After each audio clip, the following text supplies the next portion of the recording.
Hello everybody, bonjour tout le monde, welcome back to Games and Gutenberg Sundays, where we are continuing our adventure in Arsène Lupin versus Herlock Sholmes by Maurice Leblanc. This book is available at gutenberg.org.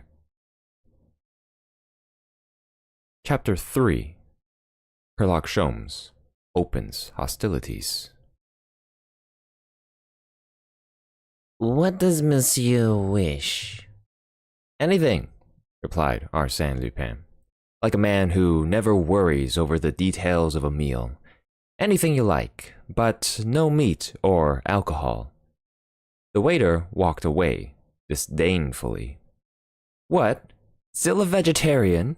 I exclaimed. More so than ever, replied Lupin. Through taste, faith, or habit? Hygiene. And do you never fall from grace? Oh, yes.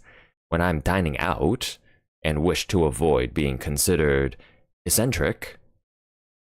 We were dining near the Northern Railway Station, in a little restaurant to which Arsène Lupin had invited me. Frequently, he would send me a telegram asking me to meet him in some obscure restaurant where we could enjoy a quiet dinner, well served, and which was always made interesting to me by his recital of some startling adventure theretofore unknown to me. On that particular evening, he appeared to be in a more lively mood than usual.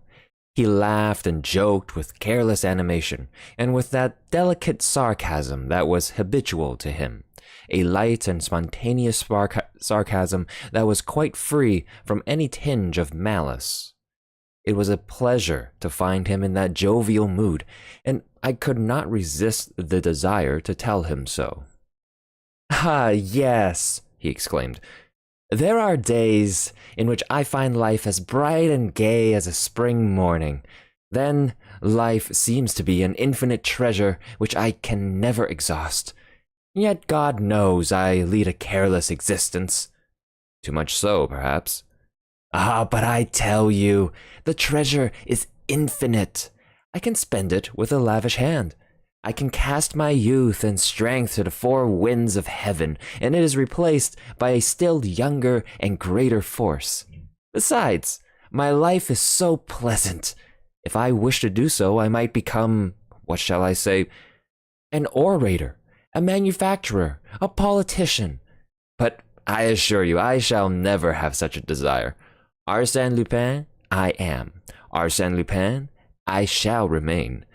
I have made a vain search in history to find a career comparable to mine, a life better filled or more intense. Napoleon? Yes, perhaps. But Napoleon, toward the close of his career, when all Europe was trying to crush him, asked himself on the eve of each battle if it would not be his last. Was he serious, or was he joking?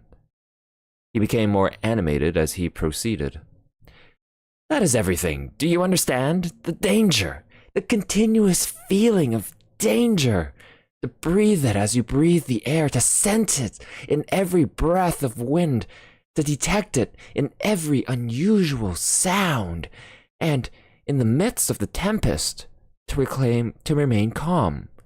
And not to stumble. Otherwise, you are lost. There is only one sensation equal to it, that of the chauffeur in an automobile race. But that race only lasts a few hours. My race continues until death. What fantasy! I exclaimed. And you wish me to believe that you have no particular motive for your adoption of that exciting life? Come, he said with a smile. You are a clever psychologist. Work it out for yourself. He poured himself a glass of water, drank it, and said, Did you read Le Temps today? No. Herlock Sholmes crossed the Channel this afternoon and arrived in Paris about 6 o'clock. The deuce? What is he coming for? A little journey he has undertaken at the request of the Count and Countess of Crozon, Monsieur Gerbois, and the nephew of Baron d'Autrec. They met him at the Northern Railway Station, took him to meet Ganimard, and at this moment, the 6 of them are holding a consultation. Despite a strong temptation to do so, I had never ventured to question Arsène Lupin concerning any action of his private life, unless he had first mentioned the subject to me. Up to that moment, his name had not been mentioned, at least officially, in connection with the Blue Diamond. Consequently, I consumed my curiosity in patience. He continued. There is also in Le Temps an interview with my old friend Ganimard, according to whom a certain blonde lady, who should be my friend, must have murdered the Baron d'Autrec and tried to rob Madame de Crozon of her famous ring. And what do you think? He accuses me of being the instigator of those crimes. I could not suppress a slight shudder. Was this true? Must I believe that his career of theft, his mode of existence, the logical result of such a life, had drawn that man into more serious crimes, including murder? I looked at him. He was so calm, and his eyes had such a frank expression. I observed his hands. They had been formed from a model of exceeding delicacy, long and slender, inoffensive, truly, and the hands of an artist. Ganimard has pipe dreams, I said. No, protested Lupin. Ganimard has some cleverness, and at times, almost inspiration. Inspiration? Yes. For instance, that interview is a master stroke. In the first place, he announces the coming of his English rival in order to put me on my guard, and make his task more difficult. In the second place, he indicates the exact point to which he has conducted the affair in order that Sholmes will not get credit for the work already done by Ganimard. That is good warfare. Whatever it may be, you have 2 adversaries to deal with, and such adversaries. Oh, one of them doesn't count. And the other? Sholmes? Oh, I confess, he is a worthy foe, and that explains my present good humor. In the first place, it is a question of self-esteem. I am pleased to know that they consider me a subject worthy the attention of the celebrated English detective. In the next place, just imagine the pleasure a man such as I must experience in the thought of a duel with Herlock Sholmes. But I shall be obliged to strain every muscle. He is a clever fellow, and will contest every inch of the ground. Then you consider him a strong opponent? I do. As a detective, I believe, he has never had an equal. But I have one advantage over him. He is making the attack, and I am simply defending myself. My role is the easier one. Besides, I am familiar with his method of warfare, and he does not know mine. I am prepared to show him a few new tricks that will give him something to think about.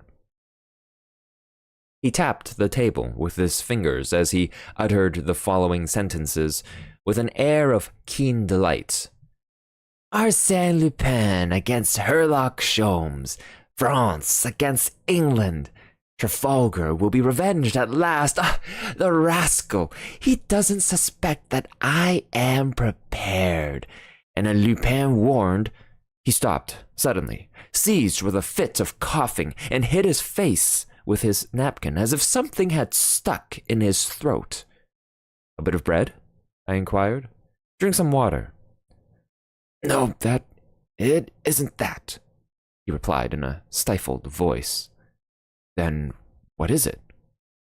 The want of air. Do you wish a window opened? No, I shall go out. You give me my hat and overcoat, quick, I must go. What's the matter? The two gentlemen who came in just now. Look at the taller one. Now, when we go out, keep to my left so he will not see me. The one who is sitting behind you. Yes, I will explain it to you outside. Who is it? Herlock Sholmes. He made a desperate effort to control himself, as if he were ashamed of his emotion, replaced his napkin, drank a glass of water, and, quite recovered, said to me, smiling, It is strange, eh? That I should be affected so easily, but that unexpected sight. What have you to fear, since no one can recognize you on account of your many transformations? Every time I see you, it seems to me your face has changed. It's not at all familiar. I don't know why. But he would recognize me, said Lupin. He has seen me only once, but at that time he made a mental photograph of me, not of my external appearance, but of my very soul. Not what I appear to be, but just what I am. Do you understand? And then I did not expect to meet him here. Such a strange encounter in this little restaurant. Well, shall we go out? No, not now, said Lupin. What are you going to do? The better way is to act frankly, to have confidence in him, trust him. You will not speak to him. Why not? It will be to my advantage to do so, and find out what he knows, and perhaps what he thinks. At present I have the feeling that his gaze is on my neck and shoulders, and that he is trying to remember where he has seen them before. He reflected a moment. I observed a malicious smile at the corner of his mouth. Then, obedient, I think, to a whim of his impulsive nature, and not to the necessities of the situation, he arose, turned around, and, with a bow and a joyous air, he said, By what lucky chance! I'm delighted to see you. Permit me to introduce a friend of mine. For a moment, the Englishman was disconcerted. Then he made a movement as if he would seize Arsène Lupin. The latter shook his head and said, That would not be fair. Besides, the movement would be an awkward one and quite useless. The Englishman looked about him, as if in search of assistance. No use, said Lupin. Besides, are you quite sure you can place your hand on me? Come now, show me that you are a real Englishman and therefore a good sport. This advice seemed to commend itself to the detective, for he partially rose and said, very formally, Monsieur Wilson, my friend and assistant, Monsieur Arsène Lupin. Wilson's amazement evoked a laugh. With bulging eyes and gaping mouth, he looked from one to the other, as if unable to comprehend the situation. Herlock Sholmes laughed and said, Wilson, you should conceal your astonishment at an incident which is one of the most natural in the world. Why do you not arrest him? Stammered Wilson. Have you not observed, Wilson, that the gentleman is between me and the door, and only a few steps from the door? By the time I could move my little finger, he would be outside. Don't let that make any difference, said Lupin, who now walked around the table and seated himself so that the Englishman was between him and the door, thus placing himself at the mercy of the foreigner. Wilson looked at Sholmes to find out if he had the right to admire this act of wanton courage. The Englishman's face was impenetrable, but a moment later he called, Waiter! When the waiter came, he ordered soda, beer, and whiskey. The treaty of peace was signed until further orders. In a few moments, the four men were conversing in an apparently friendly manner.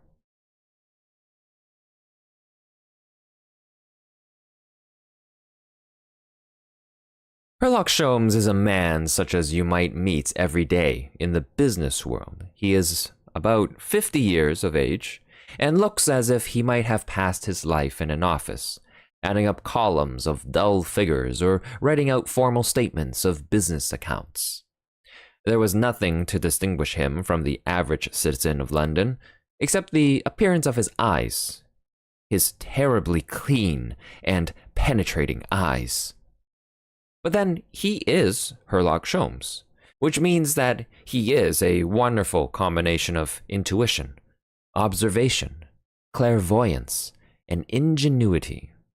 One could readily believe that nature had been pleased to take the two most extraordinary detectives that the imagination of man has hitherto conceived, the Dupin of Edgar Allan Poe and the Lecoq of Émile Gaboriau, and yet of that material constructed a new detective, more extraordinary and supernatural than either of them. And when a person reads the history of his exploits, which have made him famous throughout the entire world, he asks himself whether Herlock Sholmes is not a mythical personage, a fictitious hero born in the brain of a great novelist, Conan Doyle, for instance. When Arsène Lupin questioned him in regard to the length of his sojourn in France, he turned the conversation into its proper channel by saying, "That depends on you, monsieur." "Oh!" exclaimed Lupin, laughing. "If it depends on me, you can return to England tonight." "That is a little too soon, but I expect to return in the course of 8 or 9 days, 10 at the outside." "Are you in such a hurry?" "I have many cases to attend to, such as the robbery of the Anglo-Chinese Bank, the abduction of Lady Eccleston. But don't you think, Monsieur Lupin, that I can finish my business in Paris within a week?" "Certainly, if you confine your efforts to the case of the Blue Diamond. It is, moreover, the length of time that I require to make preparations for my safety in case the solution of that affair should give you certain dangerous advantages over me." "And yet," said the Englishman, "I expect to close the business in 8 or 10 days." "And arrest me on the 11th, perhaps?" "No, the 10th is my limit." Lupin shook his head thoughtfully as he said, "That will be difficult. Very difficult." "Difficult, perhaps, but possible." "Therefore, certain." "Absolutely certain," said Wilson, as if he had clearly worked out the long series of operations which would conduct his collaborator to the desired result. "Of course," said Herlock Sholmes, "I do not hold all the trump cards, as these cases are already several months old, and I lack certain information and clues upon which I am accustomed to base my investigations." "Such as spots of mud or cigarette ashes," said Wilson, with an air of importance. "In addition to the remarkable conclusions formed by Monsieur Ganimard, I have obtained all the articles written on the subject and have formed a few deductions of my own." Some ideas which were suggested to us by analysis or hypothesis," added Wilson, sententiously. "I wish to inquire," said Arsène Lupin, in that deferential tone which he employed in speaking to Sholmes, "would I be indiscreet if I were to ask you what opinion you have formed about the case?" Really, it was a most exciting situation to see those two men facing each other across the table, engaged in an earnest discussion, as if they were obliged to solve some abstruse problem or come to an agreement upon some controverted fact. Wilson was in the seventh heaven of delights. Herlock Sholmes filled his pipe slowly, lighted it, and said, "This affair is much simpler than it appeared to be at first sight." "Much simpler," said Wilson, as a faithful echo. "I say this affair, for, in my opinion, there is only one," said Sholmes. "The death of the Baron d'Hautrec, The story of the ring, and let us not forget the mystery of lottery ticket number 514, are only different phases of what one might call the mystery of the blonde lady. Now, according to my view, it is simply a question of discovering the bond that unites those 3 episodes in the same story, the fact which proves the unity of the 3 events. Ganimard, whose judgment is rather superficial, finds that unity in the faculty of disappearance. That is, in the power of coming and going unseen and unheard. That theory does not satisfy me. Well, what is your idea? Asked Lupin. In my opinion, said Sholmes, the characteristic feature of the 3 episodes is your design and purpose of leading the affair into a certain channel previously chosen by you. It is, on your part, more than a plan. It is a necessity, an indispensable condition of success. Can you furnish any details of your theory? Certainly. For example, from the beginning of your conflict with Monsieur Gerbois, is it not evident that the apartment of Monsieur Detinan is the place selected by you, and in the inevitable spot where all the parties must meet? In your opinion, it was the only safe place, and you arranged a rendezvous there publicly, one might say, for the blonde lady and Mademoiselle Gerbois. The professor's daughter, added Wilson. Now, let us consider the case of the blue diamond. Did you try to appropriate it while the Baron d'Hautrec possessed it?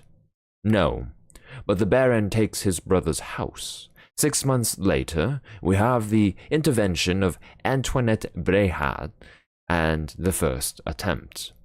The diamond escapes you, and the sale is widely advertised to take place at the Drouot auction rooms. Will it be a free and open sale? Is the richest amateur sure to carry off the jewel? No.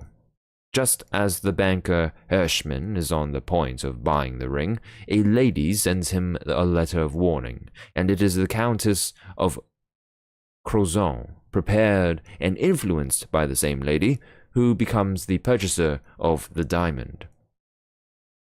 Will the ring disappear at once? No. You lack the opportunity. Therefore, you must wait. At last, the Countess goes to her chateau. That is what you were waiting for. The ring disappears. To reappear again in the tooth powder of Herr Bleichen, remarked Lupin. Oh, such nonsense, exclaimed Sholmes, striking the table with his fist. Don't tell me such a fairy tale. I am too old a fox to be led away by a false scent. What do you mean? What do I mean? Said Sholmes, then paused a moment as if he wished to arrange his effect. At last, he said, The blue diamond that was found in the tooth powder was false. You kept the genuine stone. Arsène Lupin remained silent for a moment. Then, with his eyes fixed on the Englishman, he replied calmly, You are impertinent, monsieur. Impertinent indeed, repeated Wilson, beaming with admiration. Yes, said Lupin, and yet, to do you credit, you have thrown a strong light on a very mysterious subject.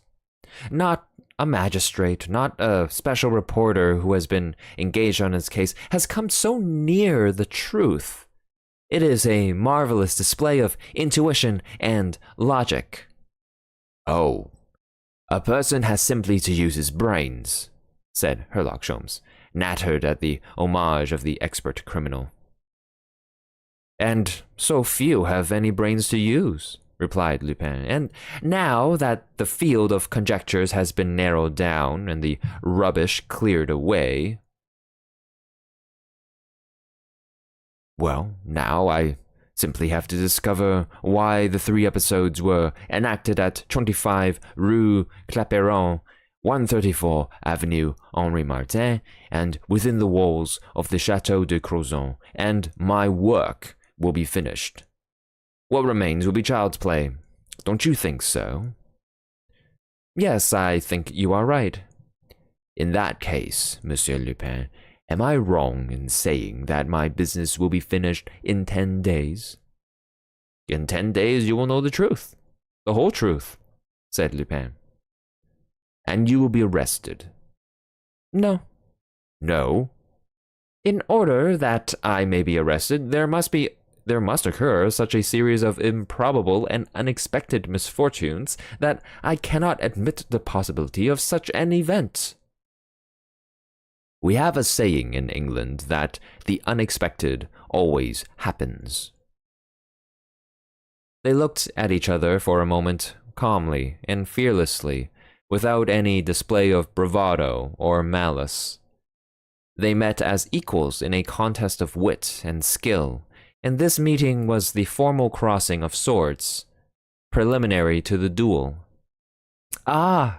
Exclaimed Lupin. At last I shall have an adversary worthy of the name, one whose defeat will be the proudest achievement in my career. Are you not afraid? Asked Wilson.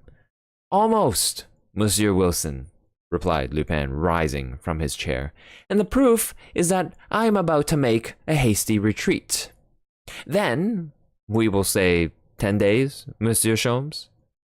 Yes, 10 days. This is Sunday. A week from next Wednesday at 8 o'clock in the evening, it will be all over. And I shall be in prison? No doubt of it. Ha! Not a pleasant outlook for a man who gets so much enjoyment out of life as I do. No cares, a lively interest in the affairs of the world, a justifiable contempt for the police, and the consoling sympathy of numerous friends and admirers. And now, behold, all that is about to be changed. It is the reverse side of the medal. After sunshine comes the rain. It is no longer a laughing matter. Adieu. Hurry up, said Wilson, full of solicitude for a person in whom Herlock Sholmes had inspired so much respect. Do not lose a minute. Not a minute, Monsieur Wilson, but I wish to express my pleasure at having met you, and to tell you how much I envy the master in having such a valuable assistant as you seem to be. Then, after they had courteously saluted each other, like adversaries in a duel who entertain no feeling of malice, but are obliged to fight by force of circumstances, Lupin seized me by the arm and drew me outside. What do you think of it, dear boy? The strange events of this evening will form an interesting chapter in the memoirs you are now preparing for me. He closed the door of the restaurant behind us, and, after taking a few steps, he stopped and said, Do you smoke? No, nor do you, it seems to me. You're right, I don't. He lighted a cigarette with a wax match, which he shook several times in an effort to extinguish it. But he threw away the cigarette immediately, ran across the street, and joined 2 men who emerged from the shadows as if called by a signal. He conversed with them for a few minutes on the opposite sidewalk, and then returned to me. I beg your pardon, but I fear that cursed Sholmes is going to give me trouble. But I assure you, he is not yet through with Arsène Lupin. He will find out what kind of fuel I use to warm my blood. And now, au revoir. The genial Wilson is right. There is not a moment to lose. He walked away rapidly. Thus ended the events of that exciting evening, or at least that part of them in which I was a participant. Subsequently, during the course of the evening, other stirring incidents occurred which have come to my knowledge through the courtesy of other members of that unique dinner party.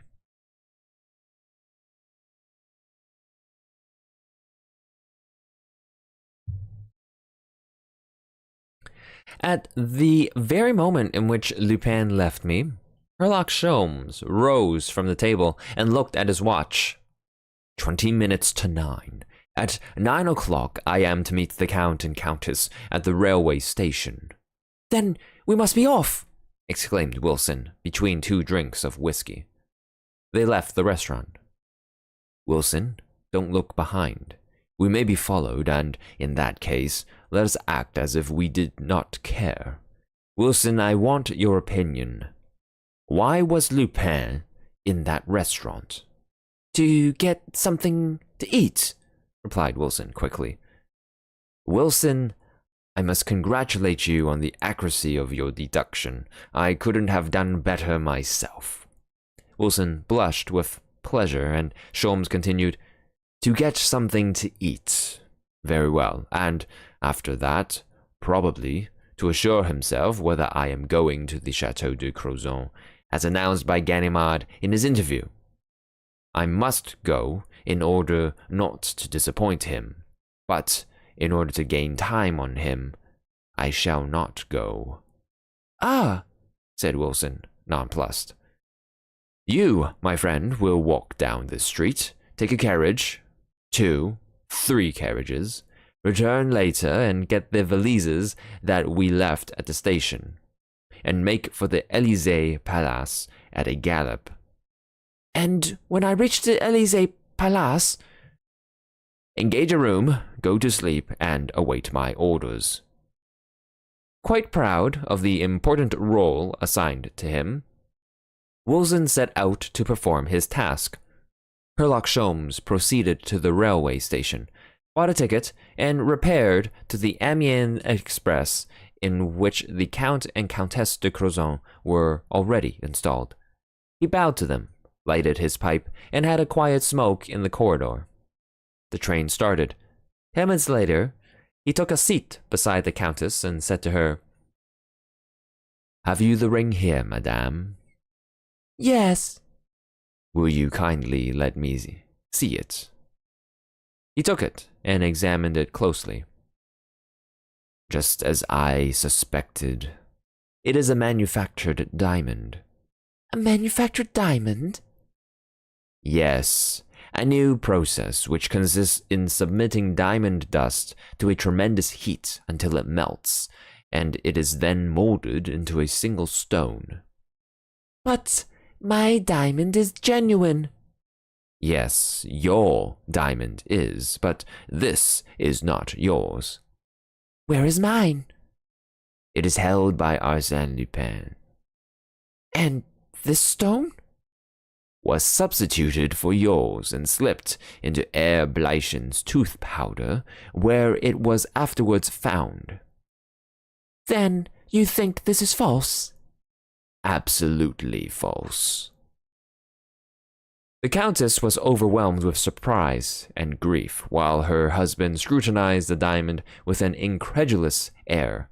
Finally, she stammered, Is it possible? And why did they not merely steal it and be done with it? And how did they steal it?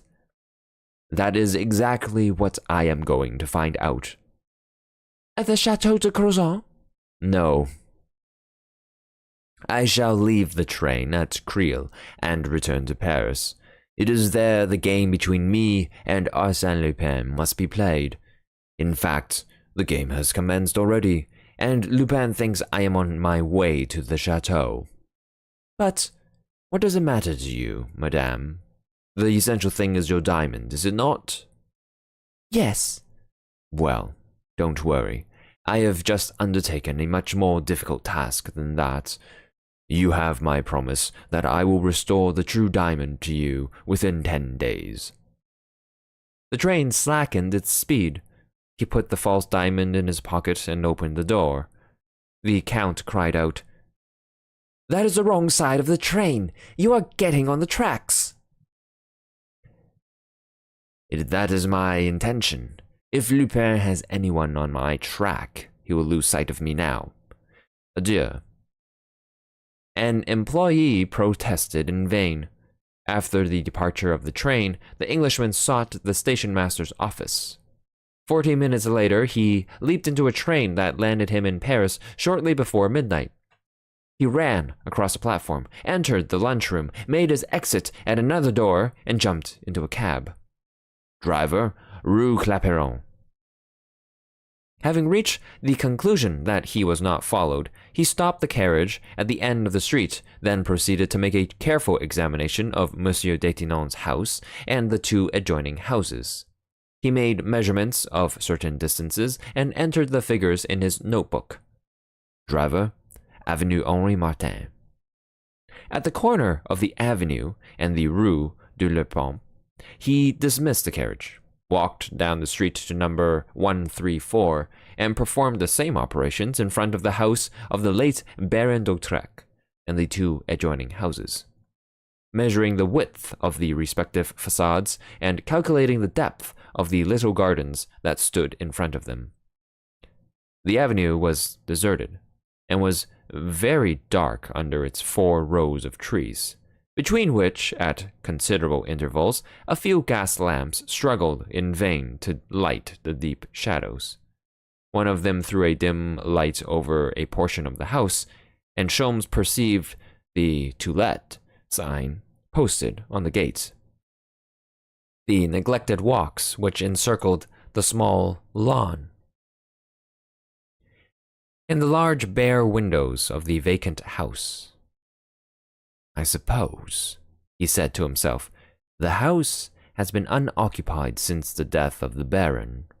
Ah, if I could only get in and view the scene of the murder. No sooner did the idea occur to him than he sought to put it in execution. But how could he manage it? He could not climb over the gate. It was too high. So he took from his pocket an electric lantern and a skeleton key, which he always carried. Then, to his surprise, he discovered that the gate was not locked. In fact, it was open about 3 or 4 inches.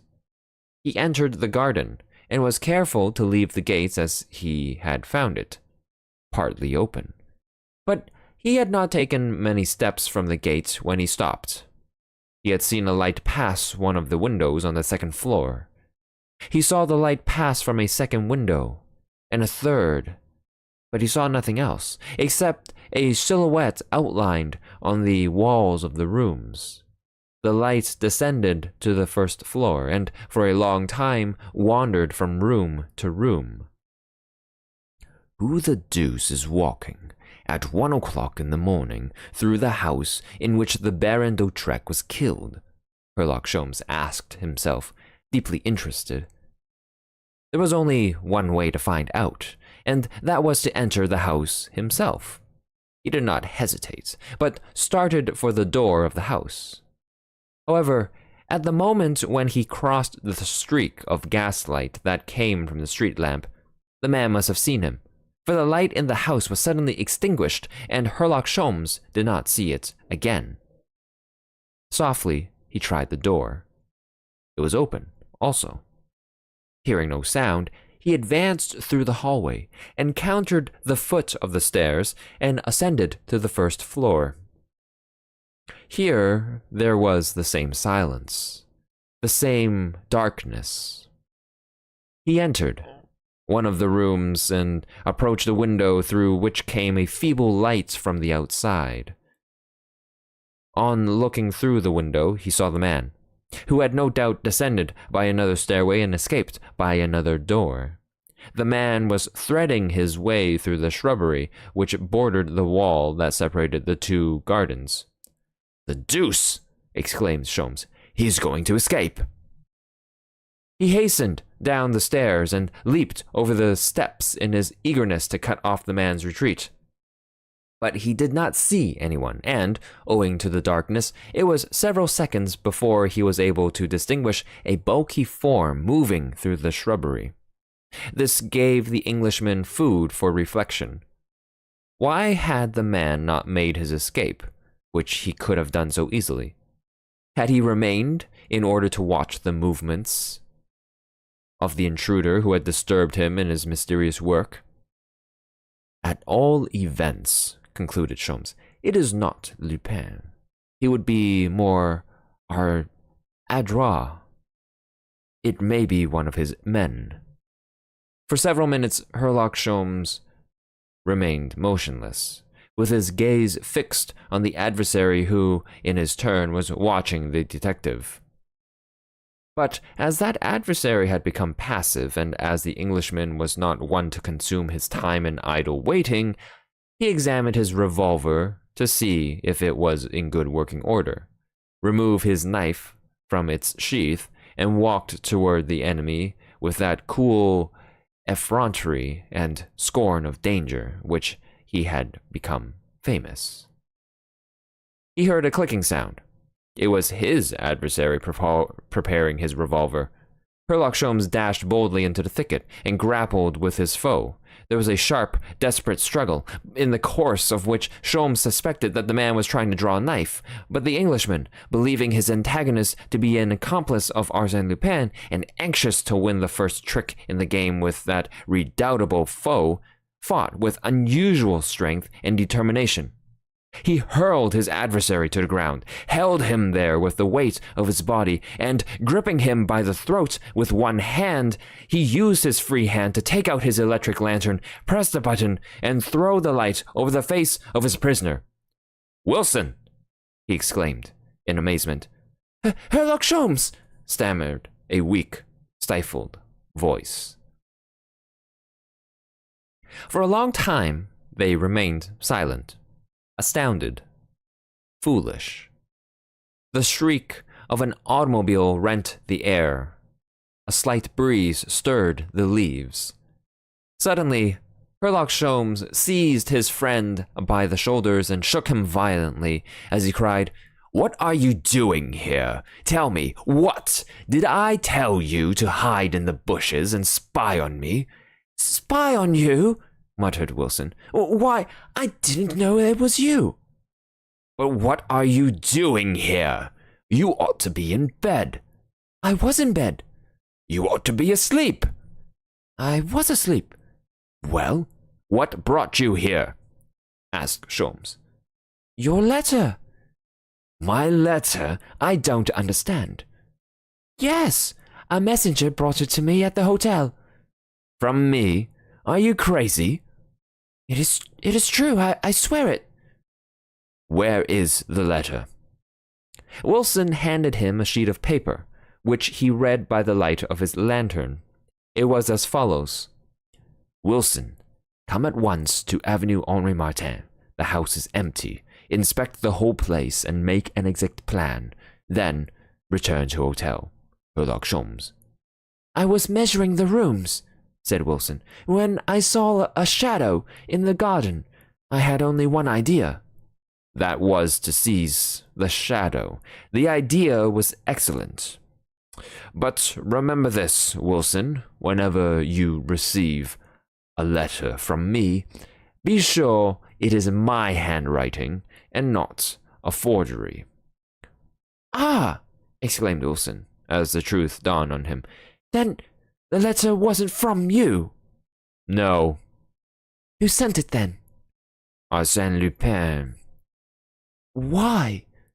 For what purpose?" asked Wilson. "I don't know, and that's what worries me. I don't understand why he took the trouble to disturb you.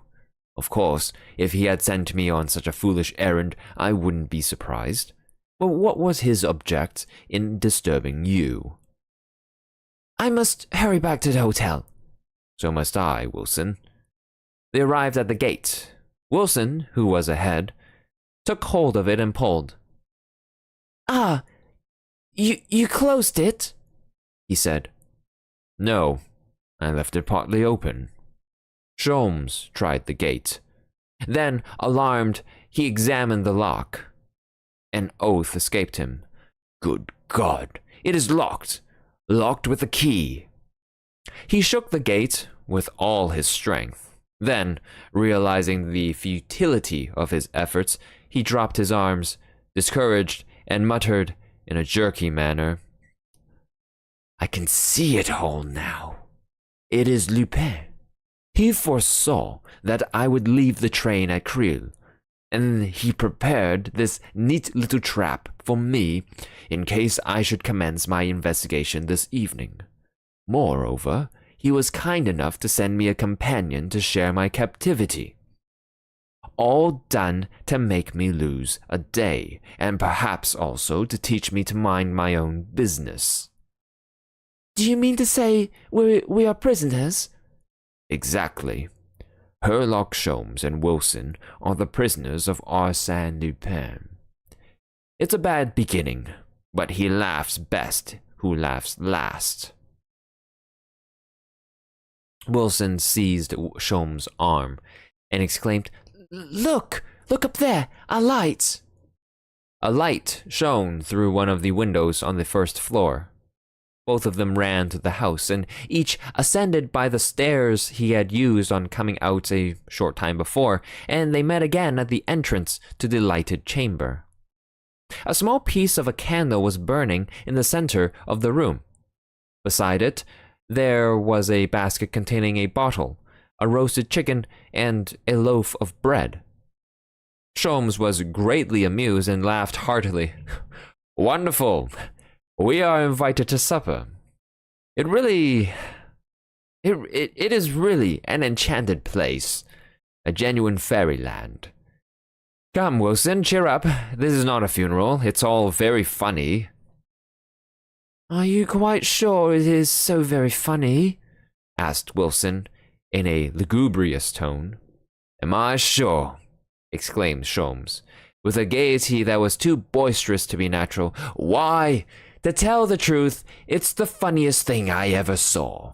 It's a jolly good comedy. What a master of sarcasm this Arsène Lupin is! He makes a fool of you with the utmost grace and delicacy. I wouldn't miss this feast for all the money in the Bank of England. Come, Wilson, you grieve me. You should display that nobility of character which rises superior to misfortune. I don't see that you have any cause for complaint, really I don't." After a time, by dint of good humor and sarcasm, he managed to restore Wilson to his normal mood, and make him swallow a morsel of chicken and a glass of wine. But when the candle went out, and they prepared to spend the night there, with the bare floor for a mattress and the hard wall for a pillow, the harsh and ridiculous side of the situation was impressed upon them. That particular incident will not form a pleasant page in the memoirs of the famous detective. Next morning, Wilson awoke, stiff and cold. A slight noise attracted his attention. Herlock Sholmes was kneeling on the floor, critically examining some grains of sand and studying some chalk marks, now almost effaced, which formed certain figures and numbers, which figures he entered in his notebook. Accompanied by Wilson, who was deeply interested in the work, he examined each room and found similar chalk marks in 2 other apartments. He noticed, also, 2 circles on the oaken panels, an arrow on a wainscot, and 4 figures on 4 steps of the stairs. At the end of an hour, Wilson said, These figures are correct, aren't they?" "I don't know, but at all events, they mean something," replied Sholmes, who had forgotten the discomforts of the night in the joy created by his new discoveries. "It's quite obvious," said Wilson. "They represent the numbers of pieces in the floor." "Ah." "Yes.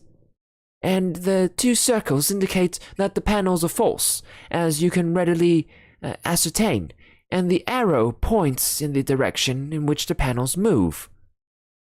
Herlock Sholmes looked at Wilson in astonishment. "Ah, my dear friend, how do you know all that? Your clairvoyance makes my poor ability in that direction look quite insignificant." "Oh, it's very simple," said Wilson, inflated with pride. "I examined those marks last night, according to your instructions, or rather, according to the instructions of Arsène Lupin, since he wrote the letter you sent to me." At that moment, Wilson faced a greater danger than he had during his struggle in the garden with Herlock Sholmes. The latter now felt a furious desire to strangle him. But, dominating his feelings, Sholmes made a grimace which was intended for a smile and said, "Quite so, Wilson. You have done well, and your work shows commendable progress. But tell me, have you exercised your powers of observation and analysis on any other points? I might profit by your deductions." "Oh, no, I went no farther." "That's a pity. Your debut was such a promising one. But since that is all, we may as well go." "Go? But how can we get out?" "The way all honest people go out. Through the gates." "But it is locked." "It will be opened." "By whom?" "Please call the 2 policemen who are strolling down the avenue." But what?" It is very humiliating. What will be said when it becomes known that Herlock Sholmes and Wilson were the prisoners of Arsène Lupin?" "Of course, I understand they will roar with laughter," replied Herlock Sholmes, in a dry voice with frowning features. "But we can't set up housekeeping in this place." "And you will not try to find another way out?" "No." "But the man who brought us the basket of provisions did not cross the garden, coming or going. There is some other way out. Let us look for it, and not bother with the police." "Your argument is sound, but you forget that all the detectives in Paris have been trying to find it for the last 6 months, and that I searched the house from top to bottom while you were asleep. Ah, my dear Wilson, we have not been accustomed to pursue such game as Arsène Lupin. He leaves no trail behind him." At 11 o'clock, Herlock Sholmes and Wilson were liberated and conducted to the nearest police station, where the commissary, after subjecting them to severe examination, released them with an affectation of goodwill that was quite exasperating. "I am so very sorry, monsieur, that this unfortunate incident has occurred. You will have a very poor opinion of French hospitality. Mon Dieu, what a night you must have passed! Ah, that rascally Lupin is no respecter of persons." They took a carriage to their hotel. At the office, Wilson asked for the key of his room. After some search, the clerk replied, much astonished, "But, monsieur, you have given up the room." "I gave it up? When?" "This morning, by the letter your friend brought here." "What friend?" "The gentleman who brought your letter." "Ah, your card is still attached to the letter. Here they are." Wilson looked at them. Certainly, it was one of his cards, and the letter was in his handwriting. "Good Lord," he muttered. This is another of his tricks." And he added aloud, "Where's my luggage?" "Your friend took them." "Ah, and you gave it to him?" "Certainly, on the strength of your letter and card." Of course. They left the hotel and walked, slowly and thoughtfully, through the Champs-Élysées. The avenue was bright and cheerful beneath a clear autumn sun. The air was mild and pleasant. At Rond Point, Herlock Sholmes lighted his pipe. Then Wilson spoke. "I can't understand you, Sholmes. You're so calm and unruffled. They play with you as a cat plays with a mouse, and yet you do not say a word." Sholmes stopped as he replied, "Wilson, I was thinking of your card." "Well?" "The point is this. Here is a man who, in view of a possible struggle with us, procures specimens of our handwriting and who holds in his possession one or more of your cards. Now, have you considered how much precaution and skill those facts represent?" "Well?" Well, Wilson, to overcome an enemy so well prepared and so thoroughly equipped requires the infinite shrewdness of a Herlock Sholmes. And yet, as you have seen, Wilson, I have lost the first round.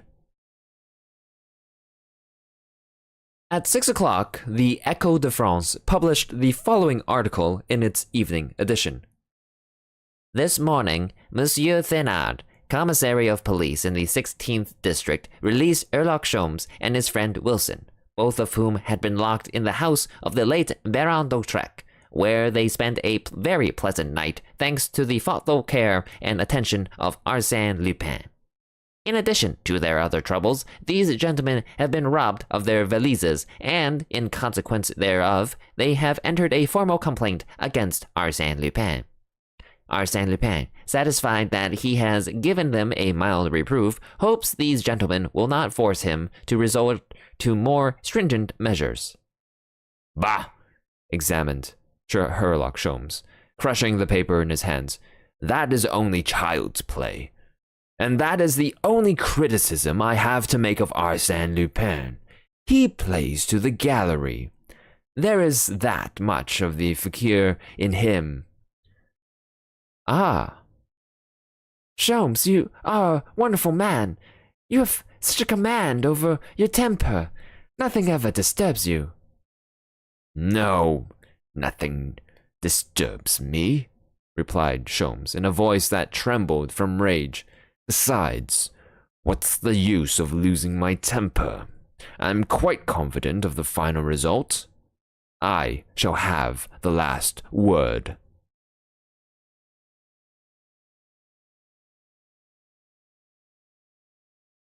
Chapter 3. Herlock Sholmes opens hostilities. Thank you for joining Gutenberg Sunday as we continue Arsène Lupin versus Herlock Sholmes by Maurice Leblanc. This book is available at gutenberg.org. Have a great rest of the day.